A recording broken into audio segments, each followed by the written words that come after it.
Hello दोस्तों। Good evening.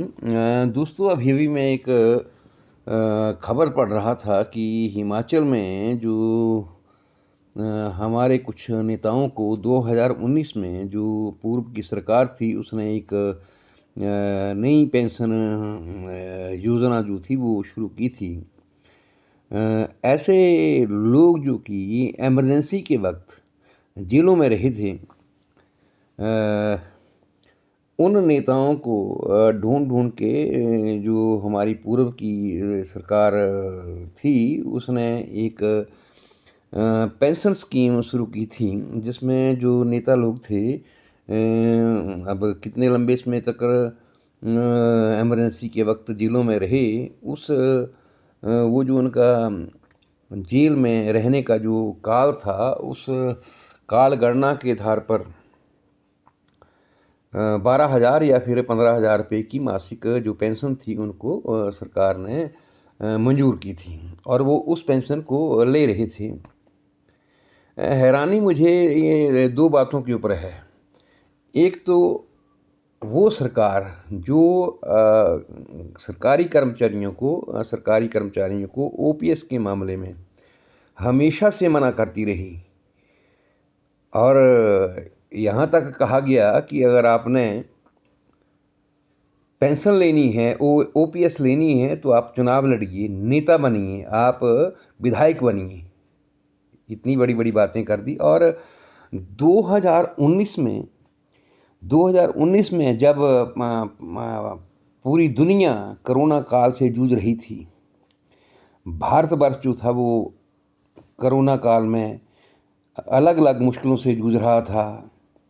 एक तरह से आर्थिक मंदी थी। लोग पाई-पाई के लिए तरस रहे थे, लोगों की नौकरियाँ जा रही थी, उस वक़्त 2019 में। 2019 में हमारी जो पूर्व सरकार थी, उसने ऐसे नेता लोग, उनके ऐसे लोग संघ से या फिर भाजपा से जुड़े हुए वो लोग जो कि इमरजेंसी काल में जेलों में रहे थे, किन्हीं आंदोलनों के कारण उनको 12,000 या फिर 15,000 रुपए की एक नई पेंशन योजना शुरू कर दी। तो बहुत ही अजीब बात है कि जो लोग आम आदमी को, एम्प्लॉयी को सोशल सिक्योरिटी देने के लिए मना करते हैं, वो अपने लोगों के लिए एक नई पेंशन योजना जो है वो लागू करते हैं। तो बहुत अजीब सा लगा ये जानकर। और दूसरी बात मुझे अजीब ये लगी कि हमारे शांता कुमार जी, जिनको ईमानदारी के लिए और फिर जो उनकी स्पष्ट वार्ता है, उसके लिए हम लोग बहुत ही मान-सम्मान देते हैं उनको और उनको उनकी जो एक सकारात्मक सोच है, अच्छी सोच है और बहुत बार वो अपनी ही पार्टी से, अपने ही दल से उलझ जाते हैं बहुत सारी बातों के ऊपर। अभी हाल ही में जैसे सिसोदिया जी जो आम आदमी पार्टी से जो दिल्ली के मुख्यमंत्री हैं और शिक्षा मंत्री भी हैं दिल्ली के, उनको अभी ईडी और सीबीआई की जो रेड्स वगैरह पड़ी वो और कोई शराब के ठेकों की बात थी, उसमें जेल में डाल दिए। तो उसके ऊपर भी बड़ी वाकपटुता के साथ, बड़ी स्पष्टता के साथ उन्होंने अपना बयान जारी किया। मुझे हैरानी इस बात की हुई कि जब 2019 में ये योजना आपातकाल में जो जेल में गए हुए लोग थे उनके लिए, और वो कौन से लोग? वो लोग जो कि राजनीतिज्ञ थे, भाजपा से जुड़े हुए थे या जनसंघ से जुड़े हुए थे, वो लोग जब आपातकाल में जेलों में गए, जेलों में बंद रहे कुछ समय के लिए, तो उनके लिए एक तरह से नई पेंशन योजना जो है वो लागू कर दी गई।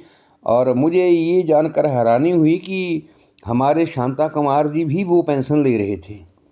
हालाँकि उनको पहले ही विधायक के रूप में, एमपी के रूप में, मुख्यमंत्री के रूप में अलग-अलग पेंशन्स पहले से ही मिलती हैं। तो मुझे सबसे बड़ी हैरानी ये हुई कि उन्होंने 2019 में अपनी इस पेंशन के लिए 12,000 या 15,000 रुपए की पेंशन के लिए मना क्यों नहीं किया? उन्हें मना करना चाहिए था।